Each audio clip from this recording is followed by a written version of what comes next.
Მინდა გითხრათ, რომ ის რომ მე დღეს არ ვარ თბილისში, ყველაზე მძიმე და ყველაზე რთული არის ჩემთვის. რთულია იყო ოჯახისგან შორს, სახლისგან შორს, მშობლებისგან შორს, ხანდაზმული მშობლებისგან, რომლებსაც ყველაზე უფრო ხშირდებათ შენი ყურადღება და სიტყვა.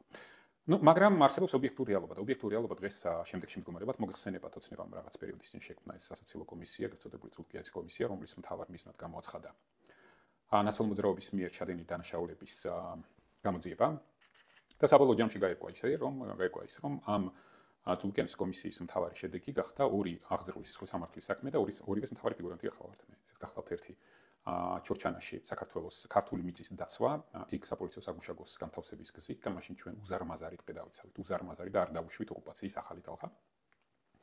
და ოცნებამ დაიწყო ამ საქმეზე გამოძიება, აი ასე დაალაგა ყოფილი ჩემი მთავრობის კაბინეტის წევრები, მაღალი თანამდებობის მინისტრები, ყოფილი მინისტრები, აი ესე დაალაგა, მიიყვანა გენერალურ პროკურატურაში, ამ გენერალურ პროკურორს აფრთხილებდა აღძრეს სისხლის სამართლის საქმე, ასე დაალაგებული ჩლენებები, ცრუ ჩვენებები მიაცემინა, რა თქმა უნდა, ჩემს წინააღმდეგ, მე ზუსტად ასე დაალაგებული PR მესიჯებით გამოიყვანა პროკურატურიდან, დააყენა ჟურნალისტების წინ და ეს ტყუილები ალაპარაკა და ეს ყველაფერი იყო წინასწარ ორგანიზებული, ეს ერთი და მეორე ამ კომისიის ფარგლებში გააცოცხლეს 20 ივნისის საქმე და თითქოს სტრასბურგიდან ვიღაცა მოითხოვა რა სრული ტყუილი ამ საქმის ხელახლა გამოძიება.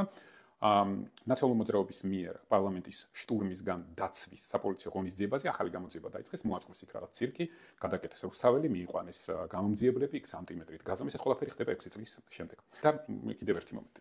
ზუსტი ინფორმაცია მაქვს, რომ კიდევ ერთ საქმეს ამზადებენ, ჯერ ვერ გადაუწყვეტიათ რაღაცას ქექავენ, ხო, კოვიდის პერიოდთან დაკავშირებით, თუ ჩემი ეკონომიკის სამინისტროში მოღვაწეობის პერიოდთან დაკავშირებით და როგორც ჩანს, მესამე საქმეს დაგვეწევა. საბოლოო ჯამში ამ ყველაფრის მიზანი გახლავთ ის, რომ შექმნან ბერკეტები ჩემს წინააღმდეგ და ეს ბერკეტები გამოიყენონ შემდგომში და ეხლა შანტაჟისთვის. რა შემდგომარეობს ეს ყველაფერი? ეს ყველაფერი მდგომარეობს იმაში, რომ ამ სისხლის სამართლის საქმეების ფარგლებში პირველ რიგში შემიზღუდონ გადაადგილება ქვეყნის გარეთ.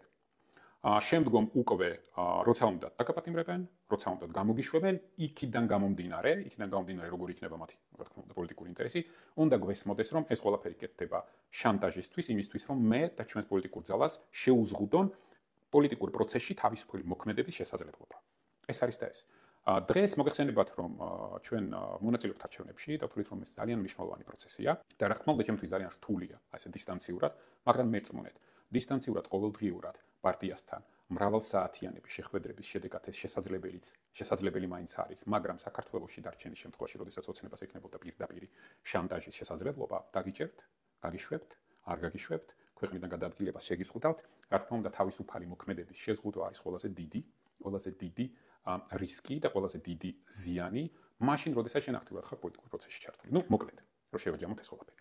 საბოლოო ჯამში წულკიანის კომისიის მთავარი შედეგი, რაც მივიღეთ, იმ კომისიის, რომელიც შეიქმნა თურმე ნაციონალური მოძრაობის დანაშაულების გამოსაძიებლად და შემდგომ გარკვეული რეაგირების მისაცემად, ხო ისა ოცნება ამ კომისიაზე მე აღმოჩნდი, როგორც მთავარი მოწმე და ამ კომისიის 7 თვიანი თუ 8 თვიანი მუშაობის შედეგი გახლავთ ის, რომ აღიძრა ორად-ორი სისხლის სამართლის საქმე ჩორჩანაში ქართული მიწის დაცვის შესახებ და თავარი ფიგურანტი გახლავართ მე და ასევე 20 ივნისის პარლამენტის შენობის ნაციონალური მოძრაობის მიერ ორგანიზებული ფიზიკური შტურმისგან დაცვის შესახებ ახალი გამოძიება, აქაც რა თქმა უნდა თავარი ფიგურანტი ვარ მე.